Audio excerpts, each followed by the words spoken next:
Shalom, shalom. Bien-aimés, nous saluons le nom précieux de notre Seigneur Jésus-Christ.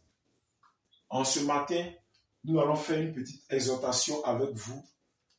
Et je crois que par la grâce du Seigneur Jésus-Christ, nos vies seront bénies, nos vies seront transformées. Prenons ensemble la parole de Dieu dans le livre de Genèse chapitre 5, à partir du verset 1. Je lis la parole du Seigneur par sa grâce. Voici le livre de la postérité d'Adam, lorsque Dieu créa l'homme et le fit à la ressemblance de Dieu. Au verset 2, il le créa l'homme et la femme, et il les bénit, et il les appela du nom d'homme lorsqu'il fut créé. Au verset 3, Adam, âgé de 130 ans, engendra un fils à sa ressemblance, selon son image, et lui donna le nom de Seth. Les jours d'Adam, au verset 4, après la naissance du Seth, fut de 800 ans, et il engendra des fils et des filles. Au verset 16, Malali vécut après la naissance de Jéred, 830 ans, et il engendra des fils et des filles. Tous les jours de Malali furent de 895 ans, puis il mourut. Jéred, âgé de 162 ans, engendra Enoch. Jéred vécut après la naissance d'Enoch 800 ans, et il engendra des fils et des filles. Tous les jours de Jéred furent de 962 ans, puis il mourut. Enoch, âgé de 65 ans, engendra Métouchéla, dans d'autres versions Mathusalem. Enoch, après la naissance de Métouchéla ou Mathusalem, marcha avec Dieu. La Bible nous dit au verset 22, Enoch, après la naissance de Métouchéla, marcha avec Dieu. Retenons cela. 300 ans, et il engendra des fils et des filles.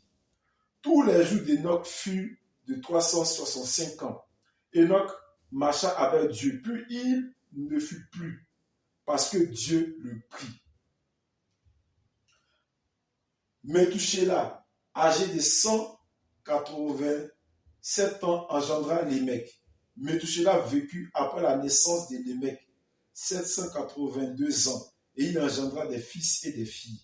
Tous les jours de Métouchéla furent de 969 ans, puis il mourut. Amen. Amen. Bien-aimés, nous sommes ici dans l'Ancien Testament. La Bible, dans le chapitre 5, nous fait la généalogie d'Adam. Après la désobéissance à notre Dieu, à notre Seigneur Jésus-Christ dans le jardin d'Éden, Adam a eu une vie avec sa femme Ève. Ils ont eu des enfants. Et la Bible nous donne la généalogie de ses enfants. Adam a eu 7. Après 7, jusqu'à la 7e génération, on trouve Enoch. Mais au passage 22 du chapitre 5, la Bible nous dit Enoch avait 65 ans. Quand il marcha avec Dieu, il a eu un enfant. Alléluia. Donc avant, Enoch n'avait pas d'enfant. 1. 2. La Bible nous dit, c'est après que Enoch a commencé à marcher avec Dieu, il a eu l'enfant. Donc ça veut dire, ou on peut comprendre que Enoch peut-être ne marchait pas avec Dieu. Or, dans certains textes, selon les traditions hébraïques, selon les recherches, Enoch, avant cette époque, marchait avec Dieu. Enoch, avant cette époque, était dans la maison de Dieu, suivait les préceptes de Dieu. Mais comment? Dans cette époque, quand un homme avait de l'argent, avait de la richesse, était considéré comme ayant quelqu'un qui avait des biens, ça se mesurait. Il n'y avait pas encore la monnaie. Par les biens qu'il a. Le troupeau, le bétail, les bœufs, les moutons, la terre qu'il a, le nombre d'enfants qu'il a. Donc, on évaluait la richesse d'un homme en fonction des terres, des étendues de terre qu'il avait à cette époque, en fonction des animaux qu'il avait, les bœufs, les animaux, et en fonction du nombre d'enfants qu'il avait. Alléluia. Alléluia. Donc, Enoch, à cette époque-là, avait la terre, avait les biens, le troupeau, le bétail, mais il n'avait pas encore d'enfants. Mais la Bible nous dit, Enoch, après la naissance de Methushélah, marchait avec Dieu. Après la naissance de Methushélah, dans d'autres versions, Mathusalem marchait avec Dieu. Alléluia. Et en hébreu, marcher avec.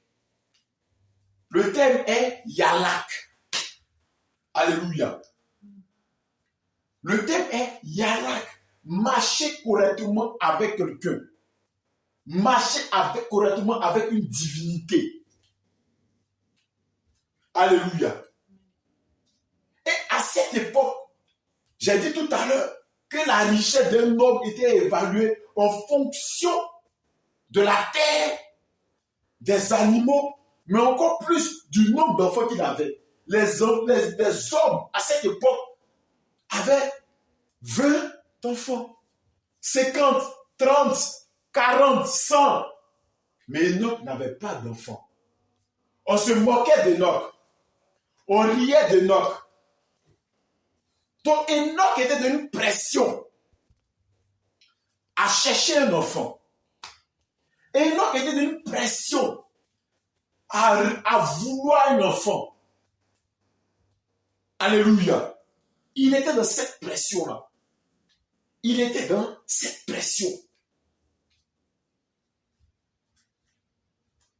Donc, ça faisait de sorte que Enoch, on peut le dire, la chrétienté d'Enoch était un peu tronquée. Parce que il était à la recherche de cet enfant. Il y avait une pression sur lui. Et selon les textes, il était angoissé par cela. Mais Enoch a gardé sa foi. Enoch a persévéré. Enoch a persévéré. Il a persévéré. Il a persévéré. Il a persévéré. Il a persévéré. Enoch ne s'est pas corrompu. Enoch n'a pas régné Dieu. Enoch n'a pas maudit Dieu. Mais Enoch a persévéré. Enoch a persévéré. Enoch a cru en son Dieu. Et au verset 22 ici, on dit, après la naissance de Methushélah, Enoch a commencé à marcher avec Dieu.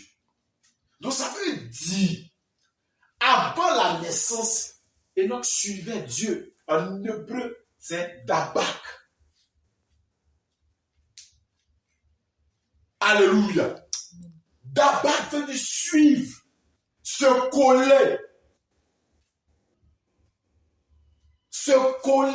suivre de manière aveugle. Donc Enoch, malgré qu'il n'y ait pas la bénédiction, malgré qu'à cette époque-là, on se moquait de lui. Il n'y avait pas d'enfants. Les autres avaient 100 enfants, 1000, 200, 300. Mais lui suivait son Dieu. Il était d'abak avec son Dieu. Il était collé à son Dieu. Il cheminait avec son Dieu. Alléluia. Il cheminait avec son Dieu. Est-ce qu'on peut retrouver des hommes comme Enoch dans notre époque? Des hommes, malgré la persécution dans nos familles, malgré la persécution dans ce monde, malgré qu'on n'a pas certaines choses, On se moque de nous. On se rit de nous. On nous pointe du doigt. Bien-aimés, suivons Dieu. Soyons fidèles à Dieu. Il dit, recherchez premièrement le royaume des cieux. Enoch n'a pas d'enfant. Il n'avait pas les bénédictions. Les autres avaient tous ses enfants. Les autres avaient tous ses richesses, les richesses. Enoch n'avait pas tout cela. Mais Enoch était fidèle à son Dieu. Enoch était fidèle à son Dieu. Et après que le Seigneur s'est souvenu de lui, lui a donné Mathusalem. Dans Mathusalem, il y a Salem qui avait dit paix. Alléluia. Enoch lui a donné de se reposer. Le Seigneur, pardon, lui a donné de se reposer. D'avoir la paix maintenant. Alléluia. Enoch, le Seigneur a donné à Enoch d'avoir une grande bénédiction. Les autres ont eu 100 enfants dans leur époque.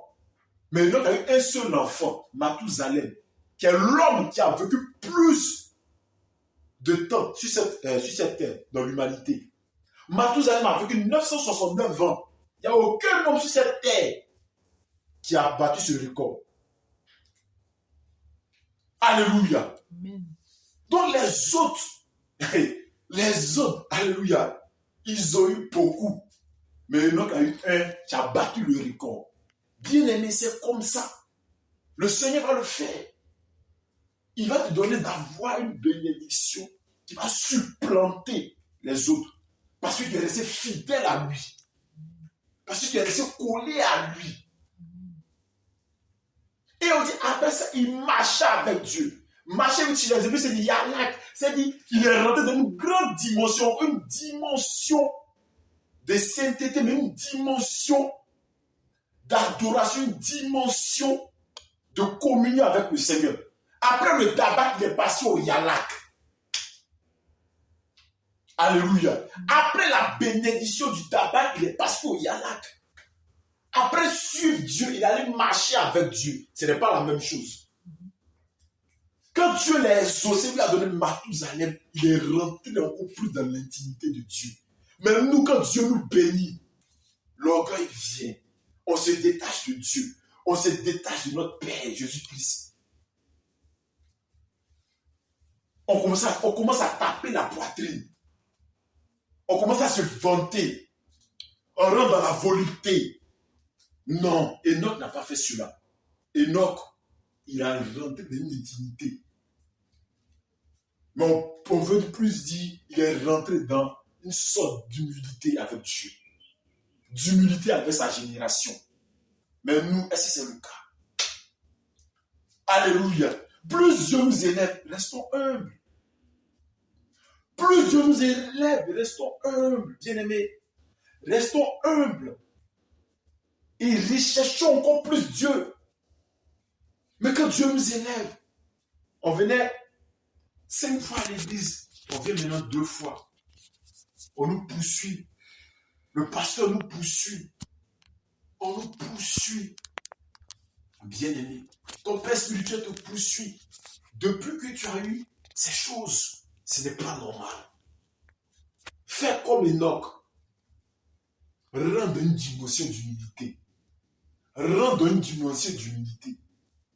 Après la bénédiction, après l'exaucement.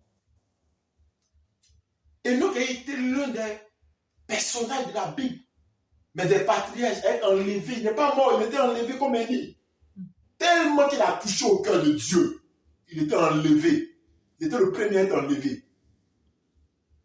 Dans sa génération, à l'époque, c'est pourquoi les historiens disent l'époque Mathusalem. Dans sa génération, à cette époque-là, tu n'as pas d'enfant. Mais c'est comme si c'était un crime. Mais Enoch a toujours suivi Dieu. Enoch, même dans sa génération, malgré tout cela, a écrit des livres, des textes bibliques qui existent encore aujourd'hui. Alléluia. Alléluia. Bien-aimés, c'est cette petite exhortation que je voulais faire avec vous.